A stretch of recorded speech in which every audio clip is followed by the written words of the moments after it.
Hey guys, this is the Recklessly Skeptical Podcast. This is Matt, and this is Josh. And this is Joe. That's Joe, you can tell. Today is March 13th, 2016. You can find this podcast on Spreaker and on YouTube, Recklessly Skeptical. You can also find our other YouTube channels. We have ZZZ Giant Awake, which is Josh over here, and then Joe and I, we have The Evil Atheist.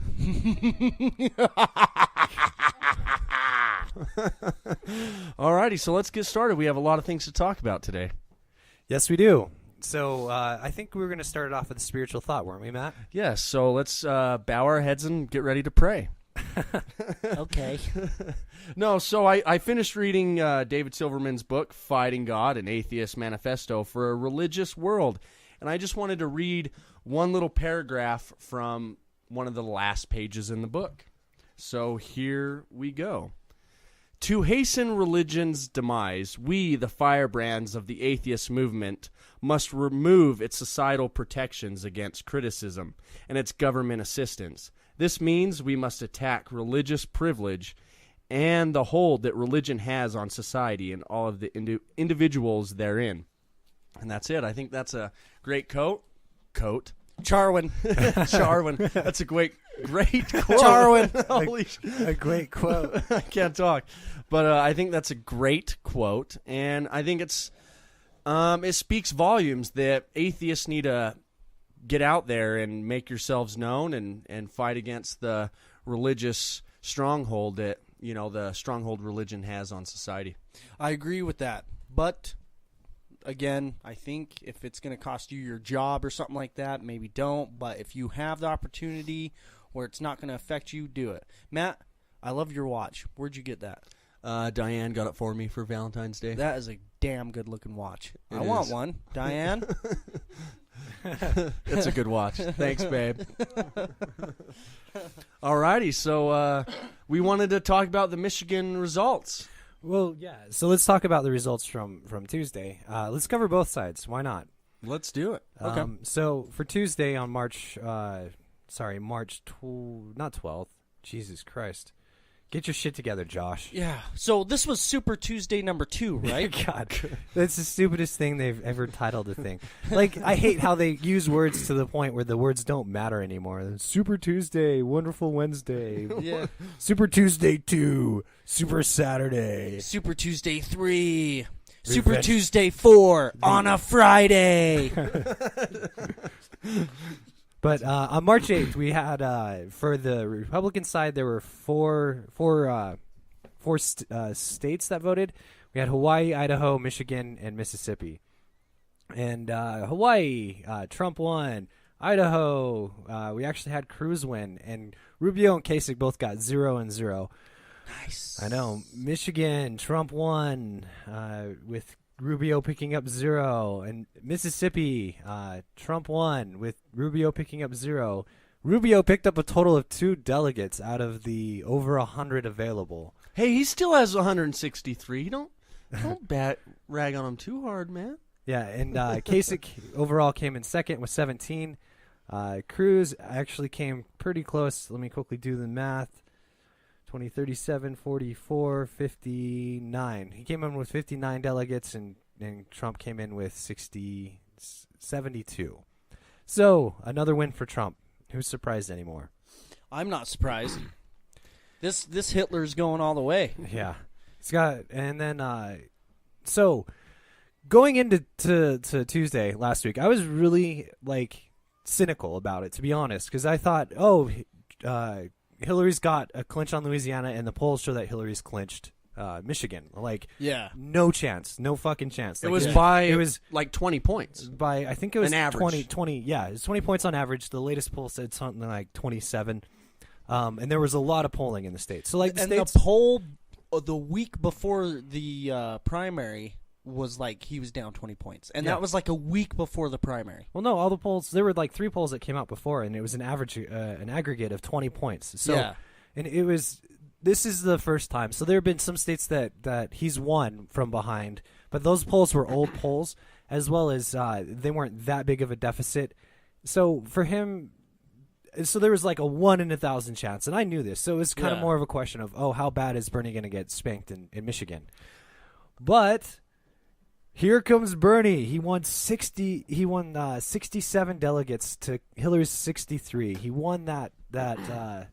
He won, which is impossible. He came in and won. It was freaking awesome. It was the comeback of the century, man. Yeah, It was awesome. never ever done before in any poll or in any election ever has somebody come from that far behind to win.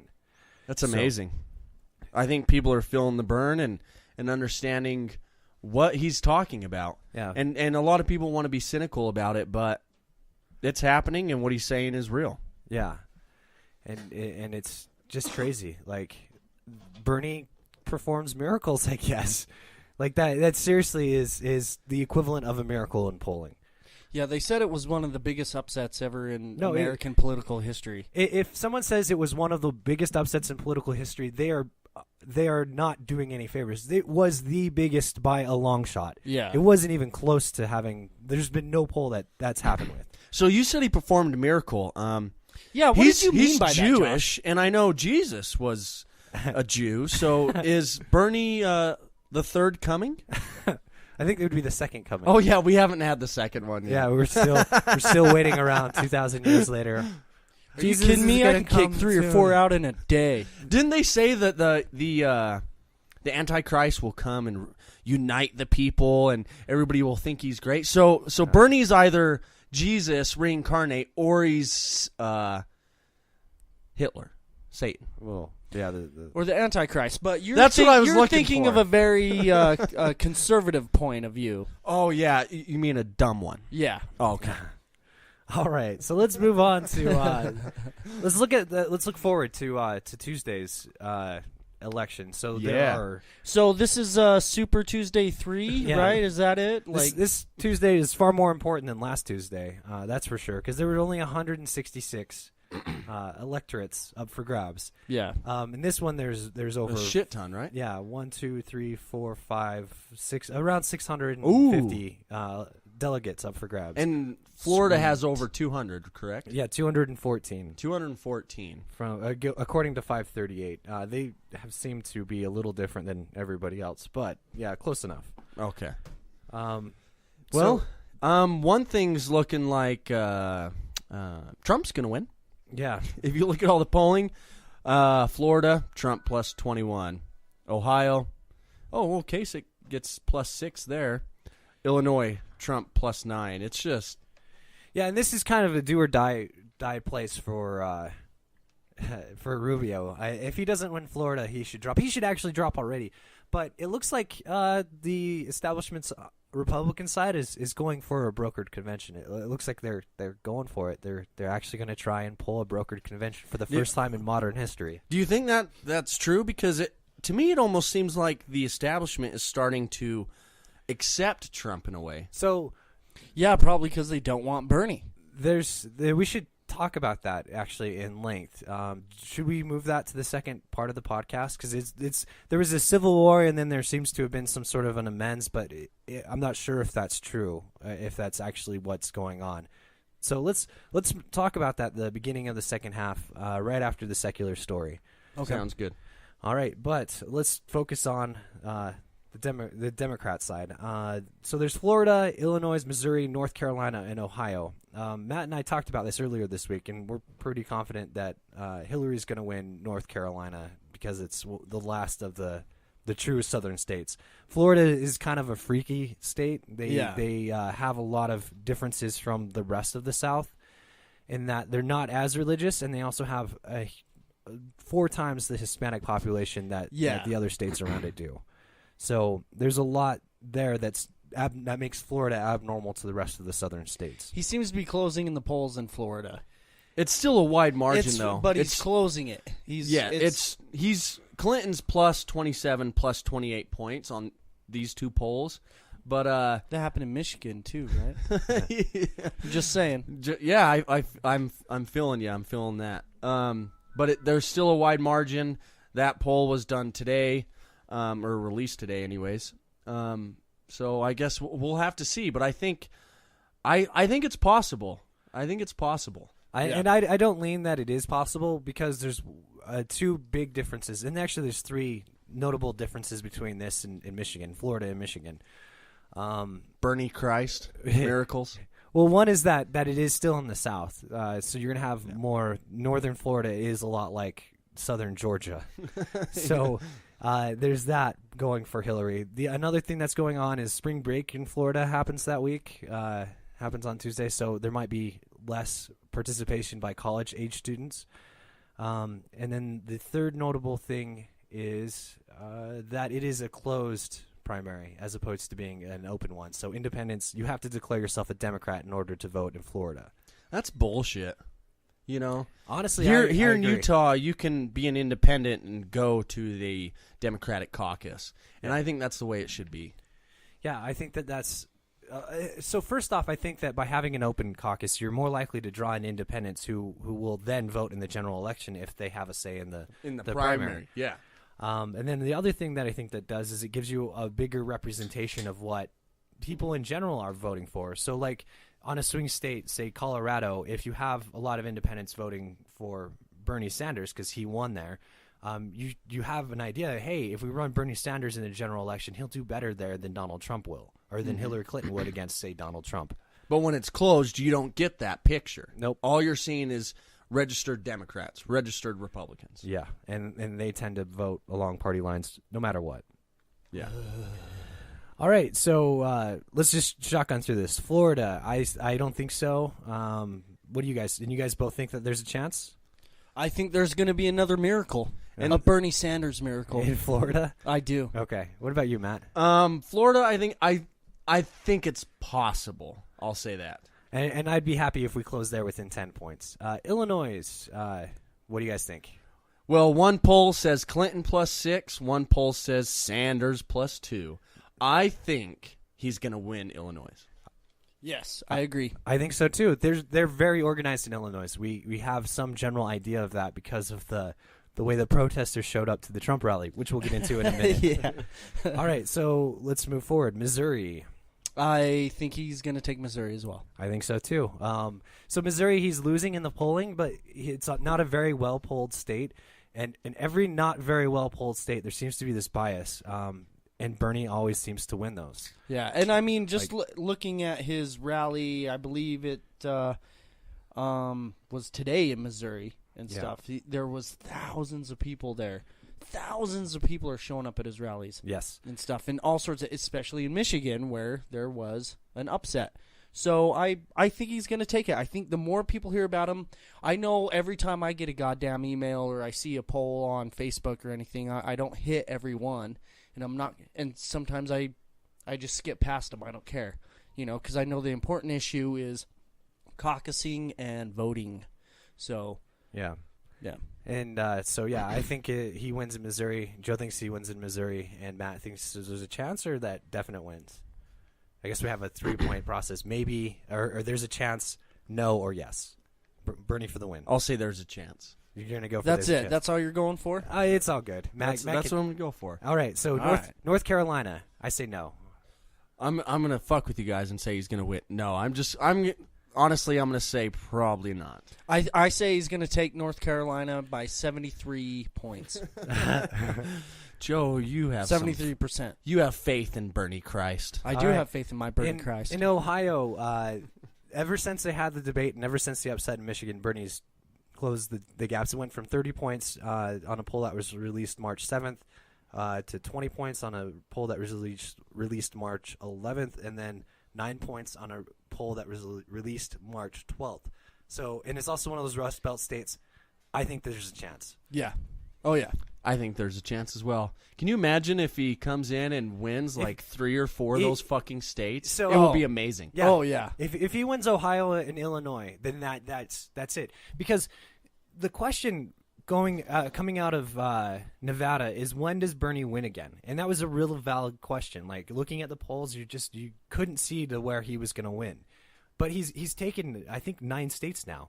And so when after this Tuesday, where Hillary's definitely going to score in North Carolina and also probably going to win Florida, the question's reversed. When is Hillary going to win again?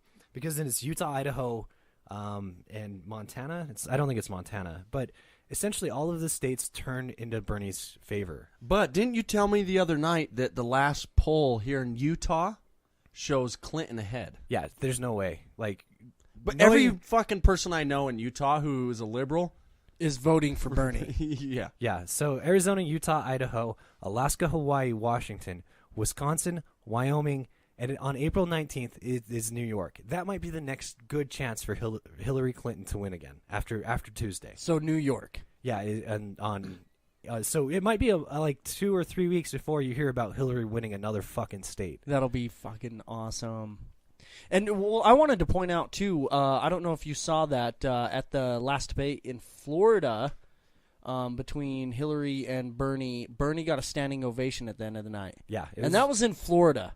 Yeah, it was incredible. And Hillary got this look on her face like she wanted to stab him with like an ice pick or something. It was ridiculous. Yeah. It was ridiculous. But she had a smile on her face, but it was like a... She did for a second, and then it flashed back to her, and she lost that smile and looked down at her paperwork, and you could see veins sticking out of her forehead, and she looked scary. I was kind of scared. Yeah. I think I had a bad dream the next night. I woke up and... So the next story we want to talk about is the protesters at the Donald Trump rally. So this is from Chicago CNN. Donald Trump's campaign on Friday postponed a rally in Chicago amid fights between supporters and demonstrators, protests in the streets, and concerns that the environment at the event was no longer safe. The announcement, which came amid large protests both inside and outside the event at the University of Illinois at Chicago, follows heightened concerns about violence in general at the GOP frontrunners' rallies. Illinois holds its Republican primary on Tuesday. Wait, so I followed that story live, and part of the way they're representing that story is bullshit. There was no violence when Donald Trump canceled. There was violence after he canceled, where there was some people, but it was just people were inside the building. So my theory is that Trump likes to have some protesters there, but not a lot, not enough where he can't kick them all out.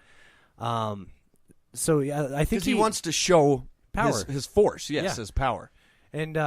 And he's always yelling, "Get him out of here! Rough him up!" Yeah, but if there's too many protesters in a building at once, he can't get them all kicked out. Like, that would be insane for him to try and do. So he would suddenly have this really weak look. Like, all of a sudden you have people chanting against him, like, dump Trump, dump Trump. Like, there would be nothing that they could do about it. And those people who are inside the building have the right to be obnoxious or whatever, but they also have, after they exercise that right, then people can get kicked out. But I think it's insane that Donald Trump is choosing who his fucking audience is, and has been since the beginning. And that, I think, is the main reason why we're having protesters show up in the numbers that there are. And yeah, his supporters, you see it all over. They're KKK guys. They're racist people. You know, I'm sure some of them are just average conservatives. Wait, so you're saying they're not sending their best people? No. But you're absolutely right. And I'm sure you guys saw the video of that African-American walking up the stairs, and this old white guy runs up and sucker punches him in the face. Yeah. But then people want to say on social media that Trump does not promote violence. And you can watch videos of Trump telling his mob to punch people in the face. But no, he doesn't support violence. He doesn't promote violence. It's bullshit. He says, "I wish it was the old days when you could just punch someone in the face." Yeah, and when he's talking about protesters and stuff. There are news stories that are coming out that are asking the question of whether Trump can be held liable for this. And in some sense, he might be able to be, but probably not unless he's talking about a specific thing, like on the stage, like punch that guy in the face. But if he's just saying, "Oh, I would punch people in the face if they came and interrupted a rally I was in," like, so he can be coy with it, and not get in trouble. Well, what's funny too is when the Black Lives Matter protesters showed up at Bernie Sanders at one of his rallies earlier in the primary. Bernie Sanders just let them take the stage, and he sat back quietly and he let them speak and stuff. And Donald Trump tweeted when that happened, he was like, "Oh, they stopped him from speaking. He wouldn't make a good president. He's weak." And then he turns around and a bunch of protesters show up at his rally, and he doesn't go on and speak. Yeah, he shuts down the entire rally. Yeah. Bernie, after that one, he went and spoke afterwards. Yeah. He just let them speak first. Yeah. It's funny. And then what? He attacks then he attacked Bernie online, and he was like, Yeah. So I saw. Wait. I've got the beginning of this. Okay, go for it. I think, let me see the tweet that you're looking at, because maybe it's the same one. Oh, yeah. So, yeah, why don't you lead it off? All right. So Donald Trump tweeted this, quote, "Bernie Sanders is lying when he says his disruptors aren't told to go to my events. Be careful, Bernie, or my supporters will go to yours." And Bernie Sanders tweeted back at Donald Trump, "Send them. They deserve to see what a real honest politician sounds like." Yeah, that's fantastic. That's the best way to respond to something like that. It sure is. You know, he didn't threaten him back like with violence, because that's exactly what Donald Trump just did right there. He just threatened his campaign with violence and stuff. That's what he was implying. Yeah, it was like a passive aggressive kind of way. Yeah, extremely. And he's like, better watch out. My supporters might show up at your rallies, and get crazy, And then Bernie's like, whatever, yeah, let him come to my rallies, and they'll see what an honest politician sounds like. That's right. All right, so let's move forward. So we were talking, Joe and I were talking about Hillary Clinton, and he brought something up to my attention this week. What time did did she make the comments that we're going to discuss? She made the comment, I think it was like 2 nights ago. It was Friday night. Yeah, and so we're going to play her comment for you. Here it comes. We're going to pull together and stand up against those powerful forces. And I always get a little chuckle when I hear my opponent talking about doing it. Well, I don't know where he was when I was trying to get health care in 93 and 94. And so she's referring to back in 93 and 94 when she was for universal health care. And she was fighting for, universal health care reform. And she's like, I don't know where Bernie Sanders was when I was trying to do this. And then, so here is a clip from 93 while she was speaking. I can't remember who she was speaking to, but yeah, Dartmouth College. At Dartmouth College, and this is a clip, and from 93.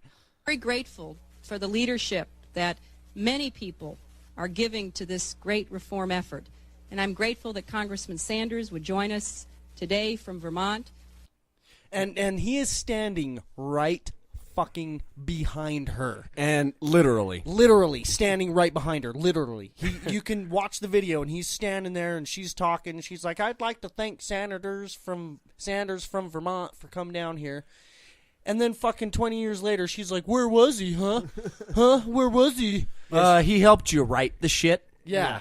And there's also that picture of her talking to Sanders, and she actually signed it in 1993 or whenever it was, 1996, or I can't remember when, but she was like, great, good job, thanks for all the work you do for healthcare. Yeah, she obviously does not understand that Bernie supporters own the fucking internet, and we are very much going to dig up anything you say, and fact check the shit out of it. Yeah. And anytime you do something stupid and embarrassing like that, we're gonna plaster it as often and as far spreading as we can. That's very true. Like, seriously, like the internet, when I go online, it's mostly Bernie and stuff. We're on here. We're going to find shit. And that's the thing. Most Bernie supporters, we are intelligent people, and we like to fact check. And I had someone say, why don't you do a little bit of research on Bernie and look at his past, and then you won't be such a Bernie fan. It's like, you dumbass, I have researched Bernie. I've researched every single one of these fucking politicians, and that's why I'm going for Bernie.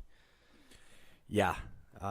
And most of us have jobs. Yeah, and we're not unemployed. I work very hard, and I work a lot of hours, and I am a very much Bernie supporter. They love to bring out the ad hominem attacks when they don't have an actual argument. Yes. Yeah, you just want to make $15 an hour. I make more than $15 an hour right now already, and I'm voting for Bernie Sanders, okay? Yeah, how very Christian of them, right? Yeah. And how many celebrities or people that we know have a high income who will pay more taxes, because they make over $10 million a year, and they're going to vote for Bernie. So, yeah, let's talk about some specific endorsements that fuck Donald Trump, that Bernie Sanders has. Charwin.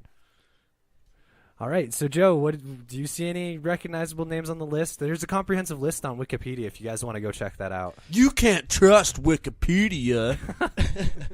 Yeah, I'm on Wikipedia right now on Bernie Sanders celebrity endorsements, writers, filmmakers, and visual artists. Right now, I'm seeing Michael Moore, Spencer Matson, Spike Lee, Malcolm D. Lee. Yeah. He's a director, screenwriter, and producer. There's quite a bit of people. Yeah, so how about some names from the actors and comedians list? Michael Ian Black, Louis Black, Danny DeVito.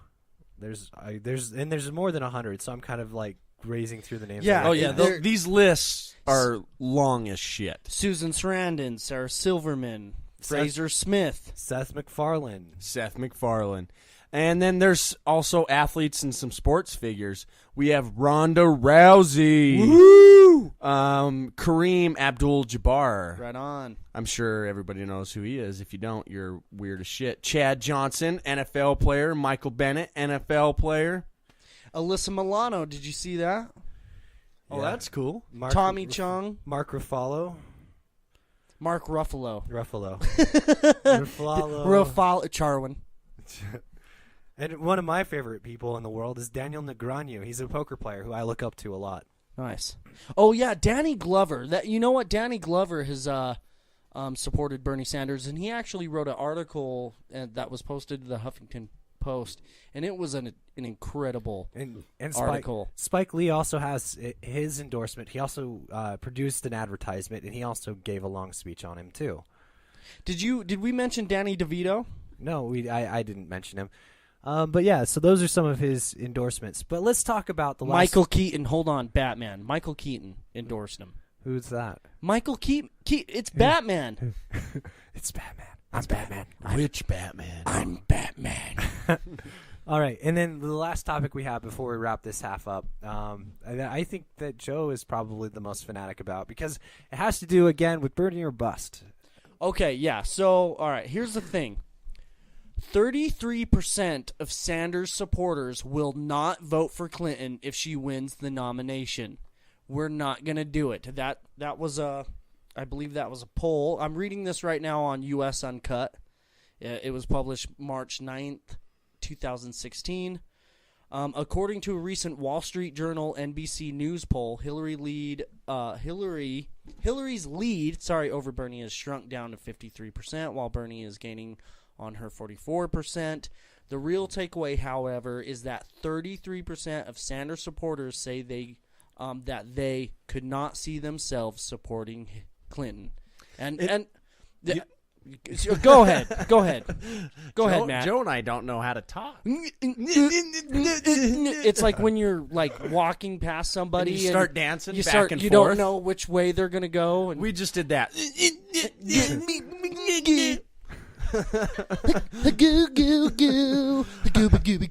So what really pisses me off, and I think we talked about this last time, but I'm gonna say it again because I keep seeing these fucking posts, that if Hillary gets the nomination and Trump gets the nomination, and if I choose to not vote for Hillary, it's my fault that Trump gets the presidency if he wins. That's fucking bullshit. If there's two evils up there and you're going to vote for the lesser of two evils and I'm going to write in the fucking good guy, it's not my fault that one of those two evils fucking won. It's your fucking fault. It really is, because you're not voting for the good person. You know, hey, look, we're writing the good guy in. Vote for the good guy. Oh, well, no, I just want to make sure Democrat gets into office because they seem to be a little better than the Republican. Fuck you. Fuck you and the horse you rode in on. Vote for Bernie. Fuck Hillary up her stupid ass, and fuck Trump up her stupid ass. Her? Yeah, it's a her. I don't know what it is. Get out of here, Trump. Yeah. Sorry, I get way too passionate. Just fuck those two motherfuckers. Vote for Bernie. Yeah, and we'll cover this in more depth when we talk about the Republican Civil War / whatever the fuck we want to call it. But let's call this half hour good. It'll be a little more than half an hour. But thank you guys for listening. Make sure to like and follow and subscribe. share this video. You guys are what is going to build up our base. We really appreciate you guys even just listening. But if you can do a little bit more, that helps us out. I know I have a lot of fun doing the podcast, and I'm sure a lot of our listeners like listening to our podcast. And if you guys want to continue hearing the podcasts, then help us grow our base. Share it. Let's have fun with this. And don't forget to go on Facebook and join us on the Evil Atheist Facebook group. And remember, atheist is plural. Atheists. Also, Joe, if you're local to Utah, Joe kicked off a new site. We'll have it linked in the Evil Atheist Facebook page. So be sure to. It's called Turn Utah Blue. And so if you're local to Utah, we want you to check that out too. All right, I think we're done with plugs though. Yeah. Thank you guys so much. All right, see you guys. Thanks. Peace.